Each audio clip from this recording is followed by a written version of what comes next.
السلام علیکم ورحمۃ اللہ وبرکاتہ۔ اعوذ باللہ من الشیطان الرجیم، بسم اللہ الرحمن الرحیم۔ رب اشرح لی صدری ویسر لی امری واحلل عقدۃ من لسانی یفقہوا قولی۔ اللہم صل علی محمد وآل محمد وعجل وجیک الفرج۔ پروگرام خلاصہ قرآن میں ہم آپ کو خوش آمدید کہتے ہیں۔ آج کا جو ہمارا موضوع ہے وہ ہے 19ویں پارے کا خلاصہ۔ 19ویں پارے کو بھی 3 حصوں میں تقسیم کیا گیا ہے۔ پہلا حصہ ہے سورہ فرقان کا بقیہ حصہ، دوسرا حصہ ہے سورہ شعراء مکمل، تیسرا حصہ ہے سورہ نمل کا ابتدائیہ حصہ۔ ہم پہلے آتے ہیں سورہ فرقان کی جانب کہ اللہ پاک نے سورہ فرقان کے اس بقیہ حصے میں کون کون سی باتوں کا ذکر فرمایا ہے۔ تو مفسرین قرآن بیان فرماتے ہیں کہ سورہ فرقان کے اس بقیہ حصے میں 4 باتوں کا ذکر فرمایا گیا ہے۔ پہلا ہے قیامت، دوسرا ہے توحید یعنی کہ زمین و آسمان، سورج اور چاند کا خالق و مالک اللہ ہی ہے، توحید کے دلائل بیان کیے گئے ہیں۔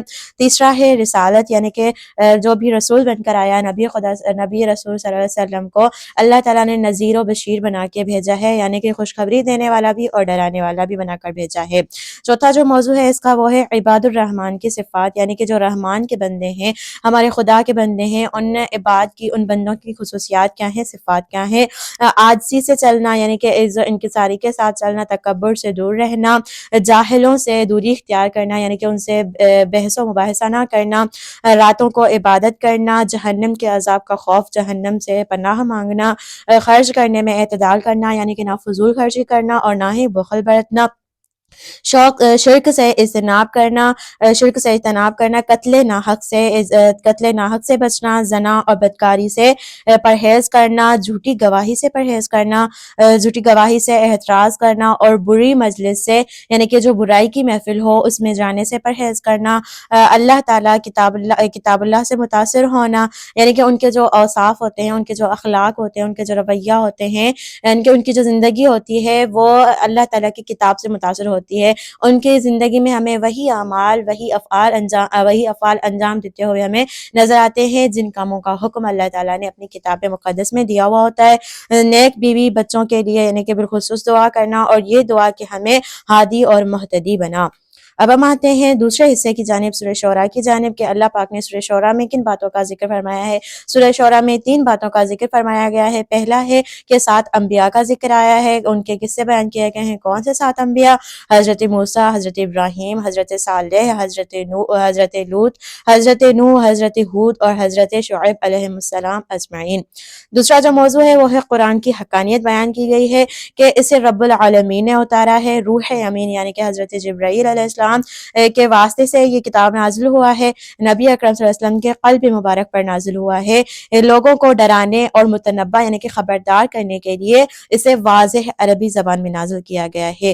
تیسرا جو اس کا موضوع ہے وہ ہے شعراء کی مذمت کی گئی ہے کہ ان کے پیچھے تو بے راہ انسان لگتے ہیں، بے راہ لوگ چلتے ہیں، یہ ہر وادی میں بھٹکتے پھرتے ہیں یعنی کہ ان کا کوئی خاص ٹھکانہ، ان کا کوئی خاص مستقل مقصد نہیں ہوتا ہے۔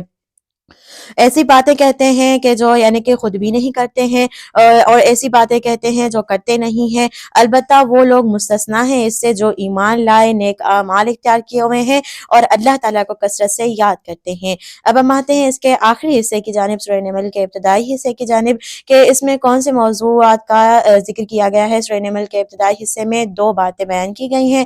پہلا ہے قرآن کی عظمت بیان کی گئی ہے اور دوسرا ہے 5 انبیاء کرام کا ذکر کیا گیا ہے۔ کون سے 5 انبیاء؟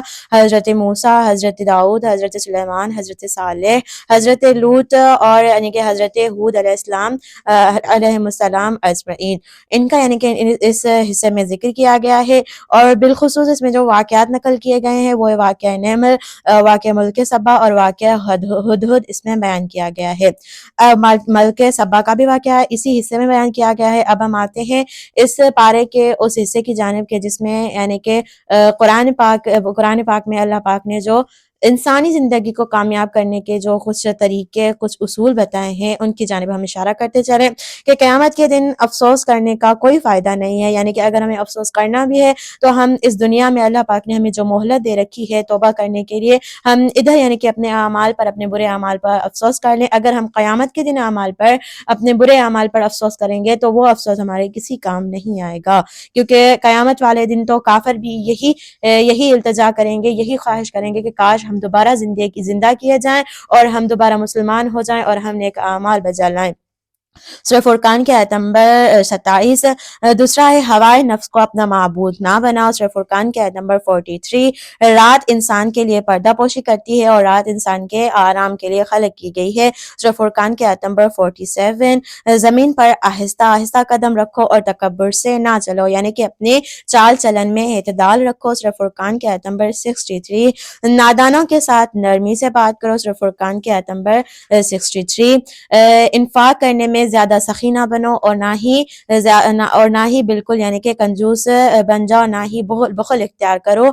سورہ فرقان کی آیت نمبر 67، اگر کوئی توبہ کرے اور ایمان لائے اور نیک اعمال انجام لاتا رہے یعنی کہ اچھے اعمال کرتا رہے تو خدا بھی اس کے برائیوں کو یعنی کہ اچھائیوں میں نیکیوں میں تبدیل کر دیتا ہے۔ سورہ فرقان کی آیت نمبر 70، خدا سے اس طرح درخواست کیا کرو کہ خدایا میری اولاد کو اور میری شریک حیات کو میرے لیے آنکھوں کا نور قرار دے۔ سورہ فرقان کی آیت نمبر 74، کوئی بھی مال اور اولاد قیامت کے دن تمہیں کسی قسم کا فائدہ نہیں پہنچائے گا۔ سورہ شعراء کی آیت نمبر 88، ایسے افراد کے حکم کی تعمیل نہ کرو کہ جو مختلف امور میں یعنی کہ افراد کا شکار ہوتے ہوں، افراد سے کام لیتے ہوں۔ سورہ شعراء کی آیت نمبر 151، افراد سے کام لینے والے زمین میں فساد برپا کرتے ہیں اور وہ اصلاح نہیں کر پاتے، لیکن وہ سمجھتے ہیں کہ ہم اصلاح کر رہے ہیں۔ سورہ شعراء کی آیت نمبر 152، معاملات میں لوگوں کے مال سے کم نہ کرو، یعنی کہ کہیں بھی اگر آپ کہیں بھی کوئی تجارت کا معاملہ ہے، کوئی یعنی کہ مال و دولت کا معاملہ ہے تو لوگوں کے حق میں زیادتی نہ کرو۔ سورہ شعراء کی آیت نمبر 153۔